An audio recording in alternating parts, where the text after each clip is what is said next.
Hello and welcome to Culture Over Coffee, a podcast focused on improving company culture and fostering employee engagement. Every week we chat with experts and thought leaders about the latest information and proven practices you can use to reduce regrettable turnover, increase productivity on your team, and retain key customers. So pour a cup of your favorite brew and join us. I'm your host, Beth Sunshine, SVP at Up Your Culture and the Center for Sales Strategy. In this episode, we're wrapping up our exploration of Engage 2023, the Company Culture Report, by focusing on our findings that relate to earned trust. It's in this section of the report that we ask questions connected to feelings of autonomy, integrity, and accountability. Returning to the show to help break it all down is Deborah Fulghum, Engagement Specialist here at Up Your Culture, and Matt Sunshine, CEO at the Center for Sales Strategy. As always, both Deb and Matt share so many great insights like why trust is a key ingredient to a company's growth and expansion, how company leaders need to foster trust with tenured employees just as fervently as they do with newer hires, and lastly, how true transparency, sharing the good news and the bad news, makes your employees feel that much more like members of a team.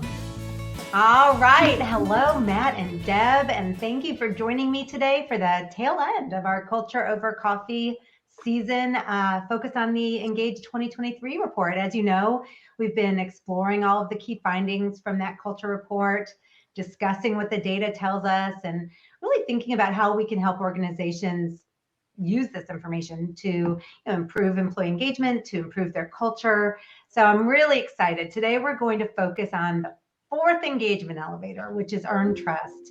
In my personal opinion, it's sort of the glue that holds it all together. This elevator, earned trust, it's all about giving people confidence in the company, the decisions the company's making, faith in the integrity of their managers and their leaders. So a lot to talk about. I cannot wait to get your perspectives on this. I'm so glad you could both join us because you bring very different perspectives. And I think that's going to be really cool. So are you ready to jump in? Let's do it. Absolutely. Okay, here we go. First, you have both, I know, read the report yourselves, and I just want to start by asking if anything jumped out to you specifically related to earned trust or integrity. Anything jump off the page? Matt, I'll start with you. Oh, sure. First of all, the report's amazing, and you know that, but it is amazing.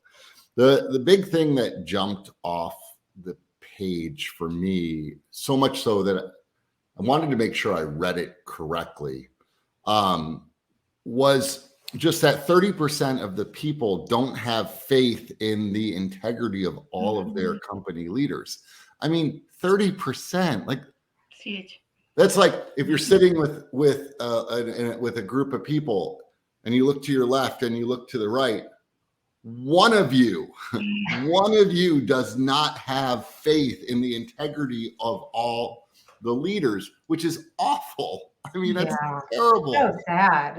But even more than that, so this is a little bit in there, was the fact that, and I think we're going to get into this later, so I'll just kind of give the headline, is that people come into an organization with all kinds of hope and trust from the get-go. They start out trusting, and then over time it goes downhill.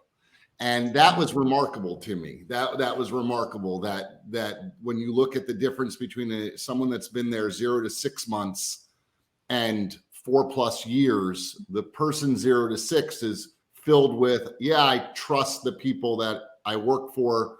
I think they have integrity. People that have been there 4+ years are like, not so much. Right. Honeymoon period, I guess, comes to an end. And that's sad. It's disappointing. It is. Yeah, interesting for sure. Deb, how about you? What stood out to you? Yeah, the 30% stood out to me too. I made note of that.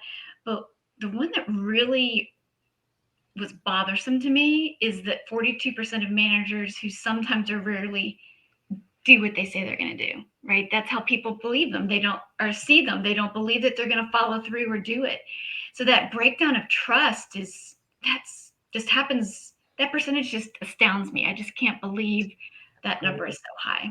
Yeah, that was an oh my goodness stat too. Danger Will Robinson moment, right? All right, well, we're going to get into both of those things and a couple other things as well. So my first question for you, just kind of putting the premise out there, I think we all know that when people feel micromanaged, it leads to a lot of a loss of engagement, lack of engagement, a lot of toxicity in the workplace. It's really rarely a good thing. I was thrilled to see, talking about some positives here, I was thrilled to see that 90% of our survey respondents believe that they have enough autonomy to do their work effectively. I thought that was great news. But related to that, Matt, in your experience, why is it so important for people to feel trusted by their leaders? And giving you a kind of a part two here, is it more difficult in today's work environment when so many are working hybrid or remote to establish this kind of trust? So I'll start with the second one first, and the answer is absolutely not. That has nothing to do with it. That is ridiculous. And anybody that says that is they got other issues. The distance between you and that person, whether it's inches, feet, miles, oceans, does not matter. Trust, super important, like incredibly important, because if you want the organization to grow, and I have a growth mindset. If you want the organization to grow, you can't do absolutely everything. You're limited. And if you don't trust that the people that you're working with can do it, you're not in alignment with them. Like everyone knows that we're trying to get to here. I trust that you'll figure out the very best way to get there. When you have that trust, it allows for expansion. It allows for new ideas to come to flourish. And I'll give you a really good example. Years ago, when I was I had a leadership role in the company where I was working, I was responsible for an event that took place where 16 people from around the country all gathered together at a corporate office for a 3-day workshop.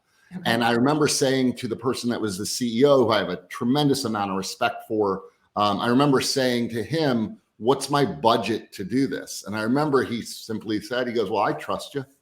He said, I trust that you won't spend anything more than you need to spend, and that you'll spend everything that you need to spend in order to do an amazing workshop. We have alignment in what we're trying to get accomplished. I trust that you'll get it done. You tell me what the budget should be.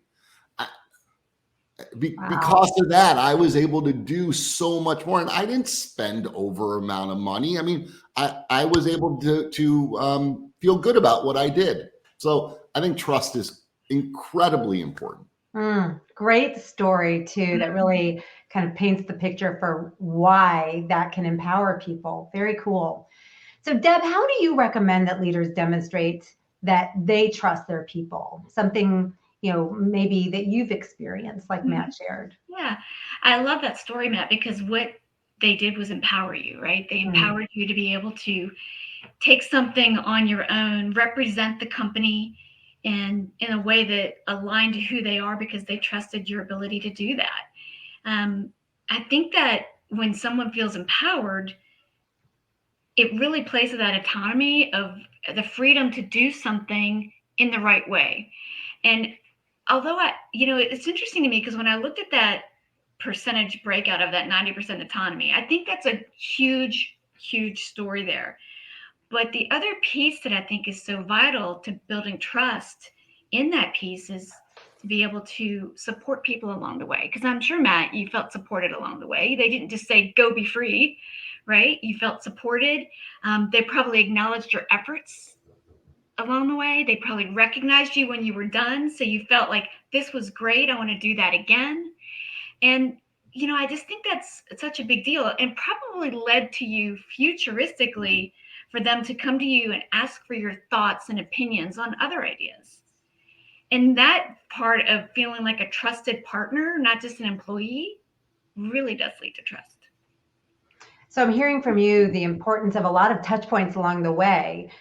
Trust, show them that you trust them by empowering them, but also communicating with them, giving them feedback, even in the end, maybe celebrating or recognizing good work. Yeah, because I think you just don't want to ignore someone and have them feel like you're handing a project off, right? You want to let them know that you trust them. You're not going to oversee everything, but you are going to support them along the way, because that even makes you feel more trusted, that they're not jumping in to do something. They're just supporting me and acknowledging that I'm doing a good job. Yeah, really good point. Okay, so moving on to what feels, I think, a little less promising than the statistic we've been talking about so far. I want to touch on the one, Matt, you brought up right at the very beginning, which is 30% of survey respondents said that they don't have faith in the integrity of all of their company leaders. Ouch. That's hard to read. Interestingly, the data looked the same for those working in an office and those who are remote. So we don't see a difference based on work model. That doesn't seem to play a role in this. But what does seem to have an effect, like you mentioned, is tenure. The longer an employee worked at a company, the less likely they were to have faith in the integrity of their company leaders. Really powerful. This time, Deb, I want to flip it around, start with you. Why do you think that trust in company leaders fades over time? Why does that honeymoon have to come to an end, or does it? My first instinct is to say there's a breakdown in the relationship, right? I think we become complacent, thinking that people know what they're supposed to do, or how we feel about them, that we trust them. But unless we're communicating that, they don't know that, right? I mean, I really do think the relationship piece, whether it's personal relationships or professional relationships, it's something you have to work out all the time. It's not just a one and done and think, oh, I've set you up for success and I'll let you go, give you autonomy, let you not feel like I'm micromanaging you. But I do think that so often lack of response is a big deal. If I don't respond to you, then you may not think that I care or I'm listening to you. I think it's important to add reminders to your calendar, right? So that if you need to follow through on something, you do. But building trust, I think trust dissipates over time if you're not following through with people or even taking people for granted. Because if you're not making me feel like I'm important and talking me through things, or like we talked about a minute ago, supporting me, then over time, I may not trust you. And if you're not following through on things, then that really does break down for me personally. And I think that's what happens over time with employees. We've seen it so many times that anybody, especially the longer someone's with a company, 8-10 years, we do see that breakdown, because I just think there's a communication issue. We just believe people are set and don't need us, and people always need us. We need to remember that relationship is key. So lack of communication over time, lack of relationship over time. Interesting. Matt, anything you would add to that as far as why this may fade away? And do you have any advice as far as how company leaders can do a better job of maintaining the trust of their people, even over the long haul? Yeah. So why it happens is probably because people give the benefit of not integrity versus the benefit of integrity, right? I mean, like they assume the worst versus assume the best, because a lot of times people don't have all the information. And based on the available information that they have, their first instinct is to think, I bet they didn't do something, versus with limited information saying, oh, well, I can't imagine that this person would ever do anything like that. They give them the benefit of course they would do that, right? I mean, and that's, and so how do you solve that, right? How do you solve that? How do you make that happen? I think there's three things you have to do. One is get to know your folks, get to know the people that you're working with. Let them get to know you. If someone really knows you, and if you really know someone, when they hear something that might be where integrity might be on the line, if they know you, if they know that person, their first instinct is going to be, well, I know they handled it the right way. I know that person. So get to know them. The second is as a leader, share the why. Share the why behind why you do things, not just this is what we did, but give them the rest of the information. They can handle it. What's the why? And the third thing is, and this is huge with me, is transparency is not just a word, right? Transparency is how you operate. And that means being transparent when the news isn't as great. It's easy to be transparent when you have tailwinds and everything is going great. Everyone wants to be transparent. Let me tell you about all the great things we're doing here and this, that, and the other.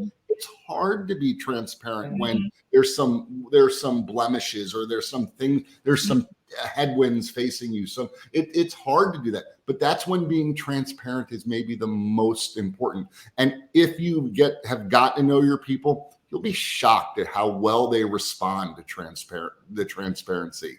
It's so much better than you could ever imagine because everyone feels like they're in. And I think those are the three things that if people worked on those, it would start to move in the right direction. I love your thinking here, and hearing you talk about transparency in that way, and even listing all three of those, it makes me think about when we say people are armchair quarterbacking. They're watching the game and they have all the opinions on what the coach should have done or what the players should have done. But if you don't have the full picture, which you don't really, you don't know that the wrong call was made. So I'm hearing from you just a real need for more information in general. So you mentioned integrity and specifically in the importance of focusing on it. Now that's, I know, a hot button for us. Integrity is one of our company's core values, so it's a big deal. I was surprised to see that 42% of the people surveyed said their managers only sometimes or rarely does or do what they say that they're going to do. I found that stunning. Me too. And then we separated out, I know you probably noticed this, the managers from just frontline employees. And I was so sad to see it got worse. Employees report that they can only count on their direct supervisors, whoever they report to, 50% of the time. So a total crapshoot as far as whether your manager is going to come through for you. So I want to ask you both, first of all, what are your reactions to this and how can managers better earn the trust of their people? And you've given some good strategies. So I don't know if you have anything left in the tank, but Matt, I want to start with you. Yeah, I think you need to celebrate it. I think that you know, a lot of times people want to punish when they don't see integrity, right? And I get that. I get that. You don't want to tolerate it because, you know, what's that old expression? Your culture is defined by what you tolerate, right? And I get that. You don't want to allow it to happen. But I think that's kind of like everyone's got that. I think the bigger thing is celebrating integrity, celebrating doing the right thing, celebrating the transparency all the time so that people know that that's okay. And that's the way we do it around here. And it's not a big thing. It's just the way we do it. So don't tolerate lack of integrity, but as important or even more important is celebrate when you see the behaviors you're looking for. Yeah, right? I think with the same amount of rigor that we put towards, we're not going to tolerate a lack of integrity should be but we are going to celebrate when we see integrity. I like that. Yeah. How about you, Deb? What did you think of that? Just what we learned, 50% of employees not really feeling like they can count on their managers.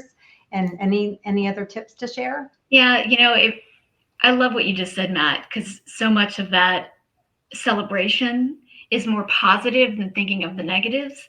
And people respond to positives so much more than negatives. I think people wait for the negative comment to come as opposed to the positive. So feeding the monster of positivity, I think, is so good. You know, something else you mentioned a minute ago got me thinking, you know, when we were in offices, one of the worst things I ever thought would be closed door meetings, right? Because everybody's wondering, what does that mean? What's going on? Yeah. Rumors start, trust starts to break down. And I think even virtually, you know, meetings that we see on calendars or on other people's, we start thinking, what does this mean? So being open and honest with people, showing that transparency, like you mentioned, I think it's vital. You know, we talked about relationships a minute ago. I do think we have to show genuine care and interest in people's well-being to develop that trust as well. It can't just feel fake. It has to be very intentional. We need to care about their aspirations, their dreams, their goals, their development, because the more we do that, the more they trust us, the more they want to open up to us and know that it's more about me, not just you trying to accomplish something or get work out of me. Being open to ideas, not shooting ideas down, I think is a really smart thing. Beth, you are so good at that. You're so good to being open to hearing, and Matt, you are too.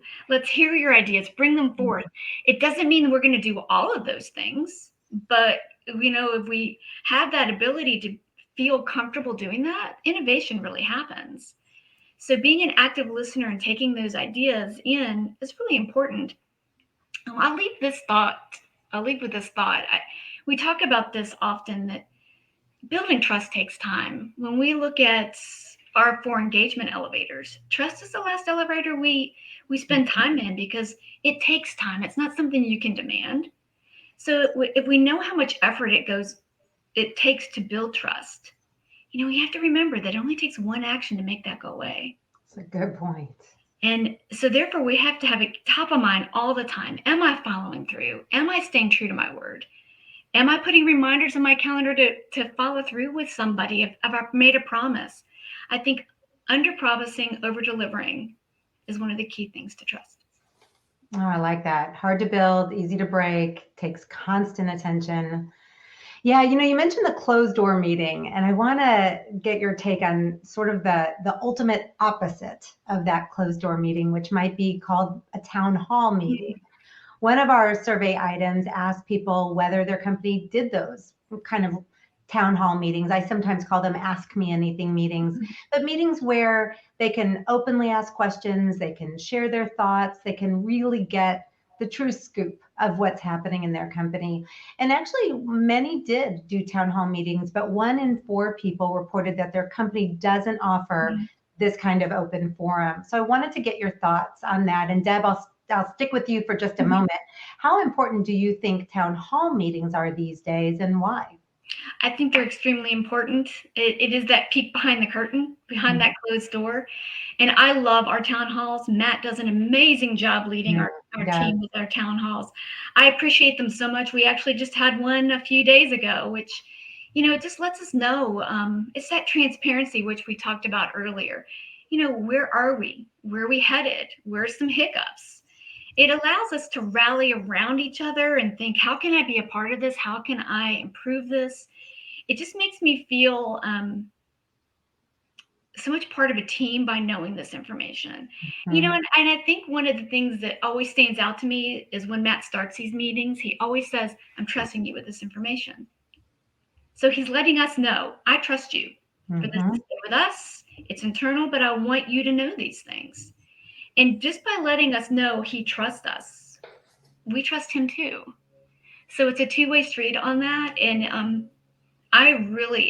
it's always eye-opening to me. And I'm not surprised when we have these town hall meetings, because you keep us abreast on things throughout, in between these meetings too. So it's never like we're coming to a meeting to find out bad news, right? And I think most people wait for that hammer to drop, and we don't, because we're always aware. So thank you, Matt, for that. Nice job. He does a really great job. I like the way you just said, because he trusts us, the way he says, I trust you, that makes us trust him. Very interesting way to synthesize that. So Matt, coming to you, we've been shining the spotlight on you. You do a great town hall meeting. We call them State of the States. You always ask for questions in advance and answer all of those questions. It's a real open, honest forum. So I want to hear from you specifically as a CEO who does this kind of thing. How do you know how transparent you should be during meetings like this? Because a lot of times leaders will ask us, I don't feel like I can tell them everything. So what are some guidelines you would recommend that other leaders follow? Yeah, great question. And it's important to really consider what you're going to share and what you're not going to share. And so first of all, some companies, most companies have sometimes some legal reasons why they can't share things. And so let's just get that off the table. If there's a legal reason why you can't share things, then you can't share it. Those are the rules, right? We can't go around those. But I do think it's really important to always consider the ripple effect of what you're going to share, and to consider that perhaps just sharing this much information is not enough of the story. And so you have to be even a little bit more transparent. People need all of the information to know what you're talking about, right? So you can come and you can share something, the initiative that you're doing. Well, that initiative, what you don't know, and I talk about this all the time with leadership at companies, the leadership at the company will spend 6 months considering, brainstorming, problem solving, whiteboarding, all of the possible changes that they might be thinking about making to make their organization better. And 6 months, maybe there's been 20 meetings on this and hundreds of emails that have gone back and forth. So the 6 people that were involved in making the decision have 6 months invested, 20 meetings, hundreds upon hundreds of emails. They've discussed it, twisted it, wrapped it. They're all on site. Now you're going to come into the town hall meeting and you're going to say, hey, everyone, decision's been made. We're doing this. And you're going to give it to them in 1 minute. Well, they don't have the benefit of knowing all the things that were considered and how you got to here. So their first reaction might be like, oh, why? What? How? Did you consider? So my advice is share with everyone that, hey, we're working on this. We've assembled a task force. We're looking into these things. This is going to be our process. We're going to consider lots of things. Some of the things that we're considering are this. The criteria that we use to make the decision are these things. This is what we're doing. I think when you're transparent, you're transparent. Transparent doesn't mean making sure you tell everyone what we're doing. Sometimes it means making sure you told everyone. And I think those are the parts of the town hall that freak people out, because they're like, well, I can't tell them just that. Well, you're probably right. You can't tell them just that. But if you tell them, if you spend 10 minutes, it'll be worth it. Yeah. So I think what you're saying is let them see how the sausage is made. A little bit. Yeah, I mean, they don't need to see every single. You don't need to the reason why you had 6 people in a task force is so that not everyone has to be involved. Right, right.